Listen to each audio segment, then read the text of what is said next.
कारण आमच्या महायुतीचे नेते आदरणीय पंतप्रधान महोदय नरेंद्र मोदी साहेबही आहेत, आदरणीय अमित शाह साहेबसुद्धा आहेत, राज्यांतील नेते एकनाथराव शिंदे असतील, देवेंद्रजी असतील, अजितदादा असतील, ते त्या ठिकाणी आहेतच.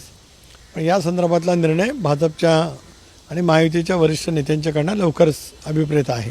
महायुतीला बहुमत मिळाले, मात्र विरोधी पक्ष जे आहेत ते ईव्हीएमवरती शंका घेत आहेत. विशेषतः शरद पवार सुद्धा असं म्हणाले की पुढच्या काळामध्ये वकिलांची फौज जी आहे ती तयार करावी लागेल. रडीचा डाव याच्यापेक्षा वेगळं काही नाही. याच मोठ्या राज्यामध्ये ज्याला लोकसभेला यश मिळालं यांच्या कर्तृत्वानं इंडियाच्या विरोधामध्ये कौल दिला, असा डांगोराही सारी मंडळी त्या कालावधीमध्ये पिटत होती. कालच माननीय सर्वोच्च न्यायालयाने EVMच्या संदर्भामध्ये सुद्धा याचिका खारिज केली. जरूर लोकशाहीमध्ये संविधानामध्ये प्रत्येकाला आपापलं म्हणणं मांडण्याचा अधिकार आहे, न्यायालयामध्ये सुद्धा जाण्याचा प्रत्येकाला अधिकार आहे, परंतु रडीचा डाव खेळण्यात काय अर्थ नाही.